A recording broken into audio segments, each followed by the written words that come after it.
Okay, so the question is, did I start homeschooling as a Protestant? Yes. In fact, we had planned on homeschooling, and Scott shared with me, we had many challenges after he became Catholic, and one of them was he came home and new position in Joliet, Illinois at a university. He was through his coursework in his doctorate. So we moved, and we had 3 children, 4, 2.5, and newborn. And he said to me, we may have to put them in Catholic schools. And I was like, what? And he said, well, I'm a Catholic now.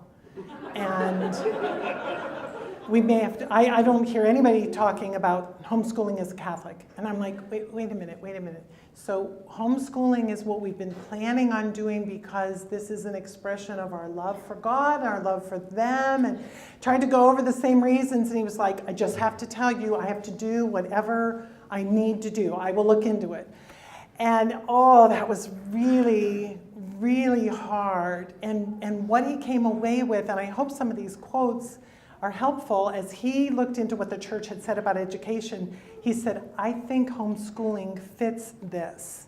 And then we began to hear about some people as Catholics who had homeschooled or were homeschooling. And so he said, there may be a little bit of a pattern here, but I don't want this to be like residual Protestantism working on our kids, against what I'm doing. And so it was hard. Now, we homeschooled from the very beginning.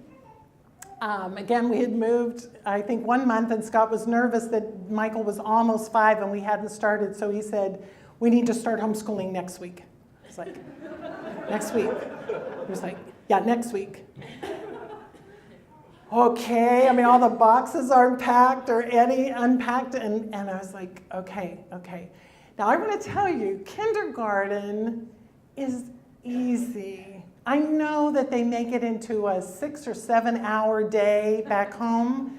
I don't know what it is here, but it is math, beginning phonics, and honestly, you can have a science book or a history book, but you can also just get books out of the library. And I'll go into more detail this afternoon, but it doesn't have to be huge and formal.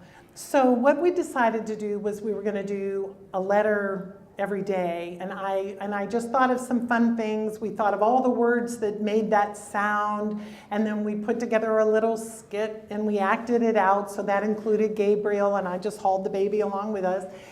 And very quickly he picked up the phonics and worked on his handwriting, and I had a book for math. And kindergarten took 1 hour and 15 minutes. That's the whole thing. And he was learning a lot, excited, enthusiastic. But I have to tell you, I had this story later, but I'll throw it in at the moment. First day, okay, so Gabriel is 3 years old now. He just had a birthday after we moved. And we have our whole school morning, and as we're going, Gabriel's saying, this is not a real school. This is not a real school. Now, we started out the day with pictures. Anything fun that you do in school, I wanted to do. So we took photos before Scott headed off to class, and we just did special things. I had a snack ready and all that. And all along, Gabe's going, this is not a real school. Well, Michael, who's almost 2 years older, is starting to get nervous. He goes, Mom, this is a real school, isn't it? I said, this is really school. And Gabe goes, this is not a real school. So I called Scott in a panic about 11 o'clock in the morning. We finished our day, but Gabe does not let up.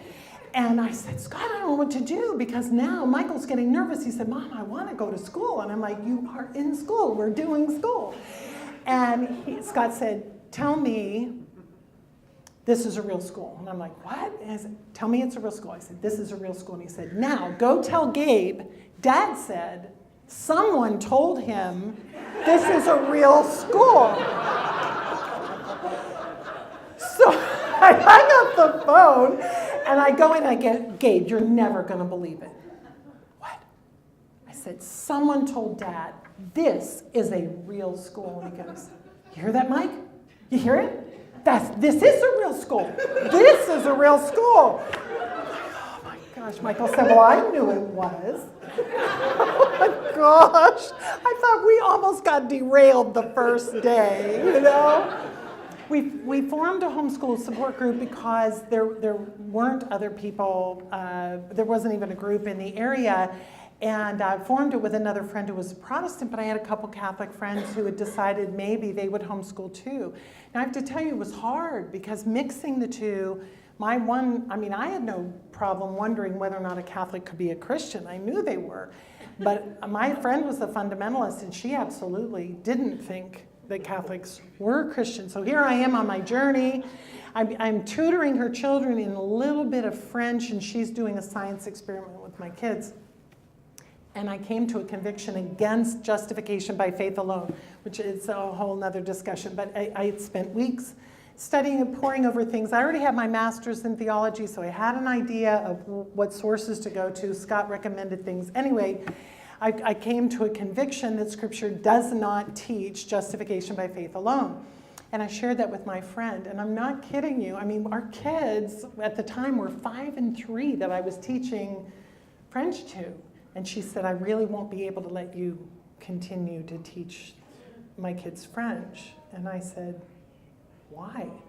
And she said, because if you don't believe the Protestant notion of justification anymore, it's only a matter of time until you become a Catholic, and I don't want my children taught by Catholics. So my experience in starting homeschooling was just really challenging on the more supportive side, and then how was I going to lead the kids, in faith? So Scott and I worked through what would be acceptable. I had them memorize Scripture because Catholic children can memorize Scripture too. And Protestants don't have an extra gene. That makes that easier. And then as I came into a deeper understanding of faith, I kept sharing that with the children. So homeschooling actually made my conversion easier in terms of sharing it with the children. And then right after I came into the church, Scott got the post at Franciscan University. And when you're homeschooling and you move, all the upheaval that might come from changing schools doesn't occur. So that was easy. We just set up our schoolroom and off we were. And where the area we moved to already had about 12 homeschooling Catholic families. And so the rest was easy. Yeah.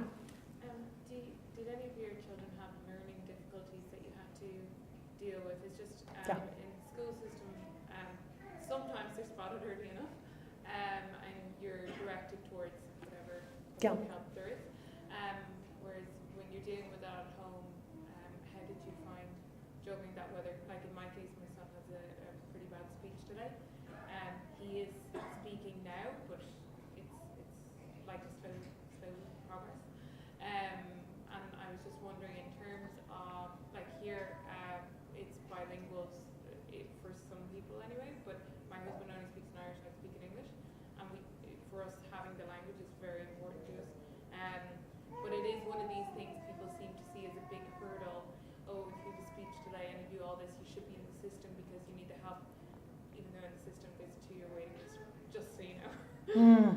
But how did you find that? And of course, this will be different between our countries. Yeah. So I don't know what's available here. I have friends who have children on a broad range of difficulty with autism, needing speech therapy, needing physical therapy, and for the most part, our school systems are open to you taking advantage of the therapy without being enrolled in the school. You may be able to get help through healthcare. I don't know. There are homeschool resources. Now, I don't know about Mother of Divine Grace. Maybe you know. I do think Colby Academy. Okay, so at Mother of Divine Grace, at Colby Academy, they have teachers who have specialties in certain learning disabilities. I had one child who was a very slow reader. I'm not sure what the reason was. I tried phonics numbers of different ways. He was my 4th, so I didn't panic, but all my other children became readers by 5, and 6 And he wasn't reading. 7, he wasn't reading. This is my Jeremiah. 8, he wasn't reading. And I'm like, okay, I'm not panicking, but, because if you can't read, you can't even do math in a lot of ways. I mean, reading is fundamental to everything. And all I can tell you is physiologically there was a change. And at 9 years old, I mean, it was effortless. It just, everything clicked. And he's the one that when I collected all kinds of encyclopedias and just massive books, he sat and read for hours and hours and hours all these books. And Scott gave him, he wasn't even 10 years old, gave him Bulfinch's book of Greek myths.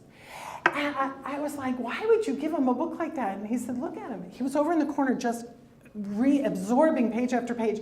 So we go to Rome, maybe 6 months later, we're at Trevi Fountain, and he looks around, and there's something about the way he's looking. And I said, do you know who you're looking at? And he said, you don't? I'm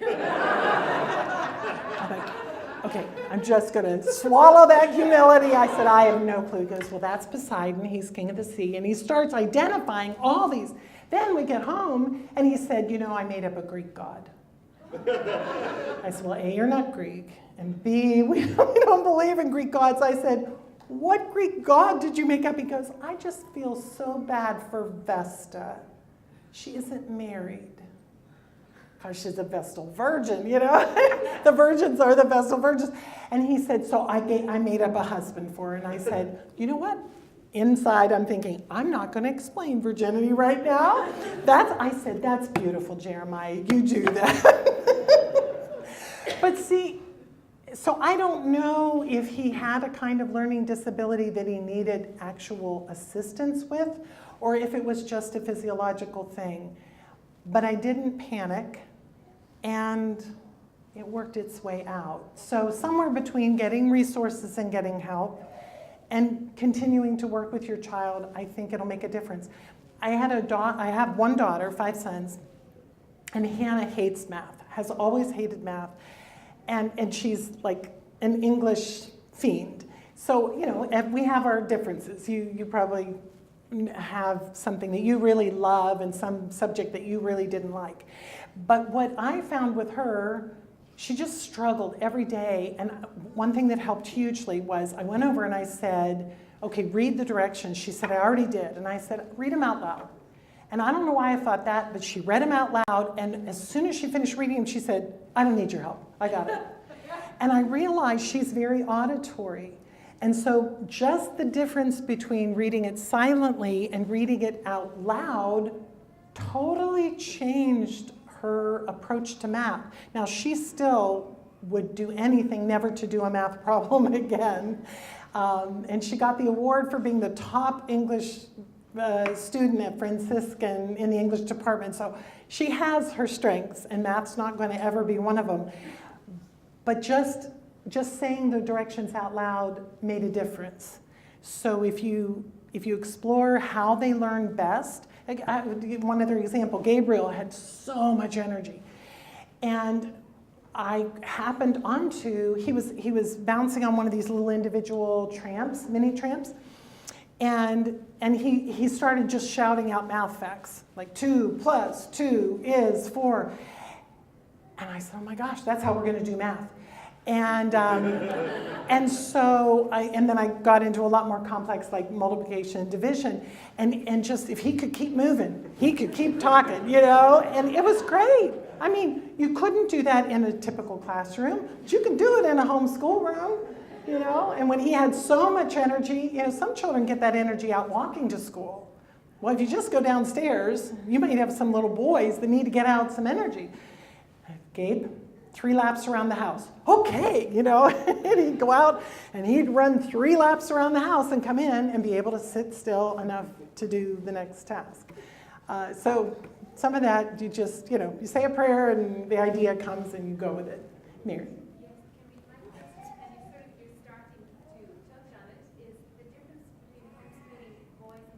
Yeah. Yeah, and I think that. This will be the last question. Okay, last question. Yep.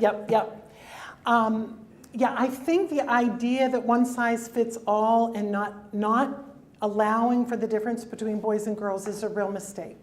I really do.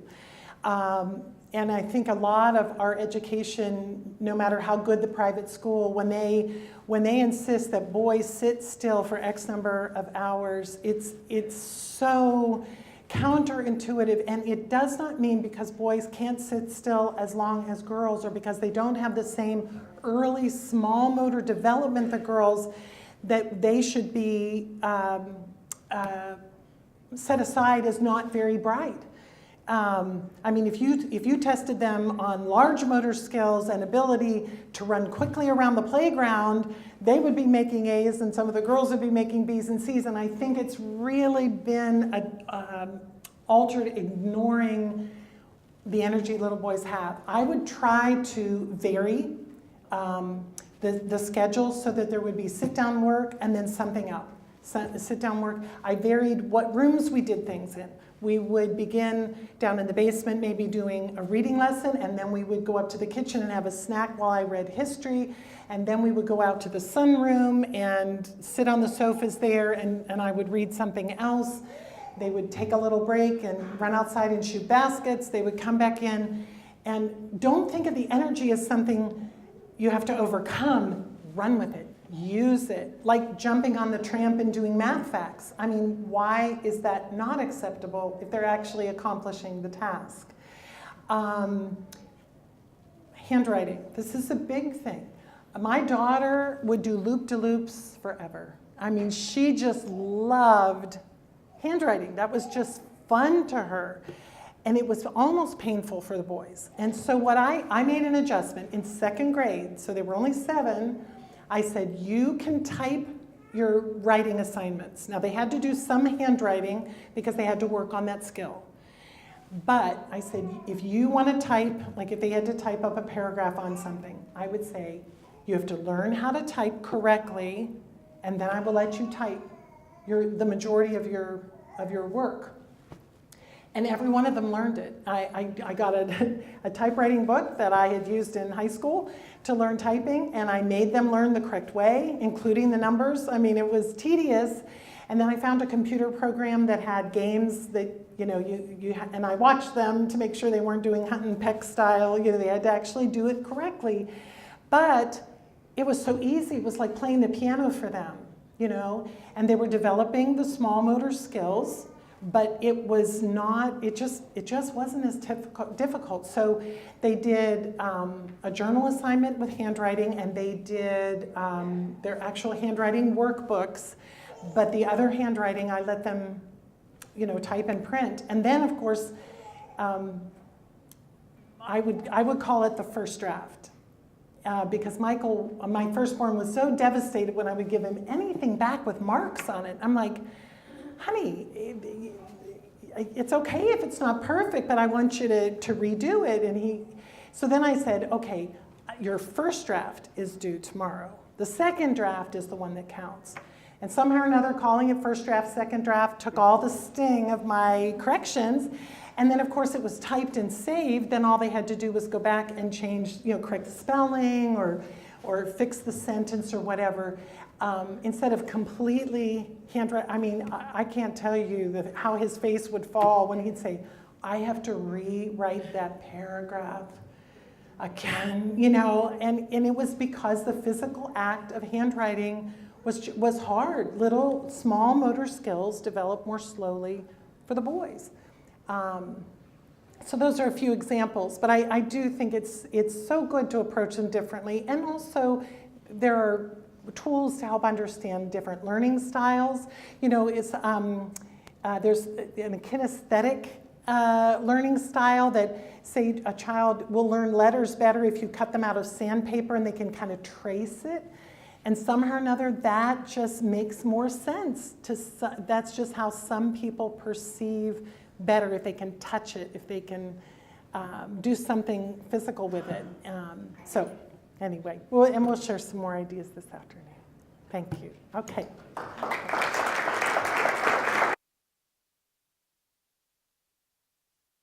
Wow, thank you so much, Kimberly. Wasn't that incredible? Give her another round.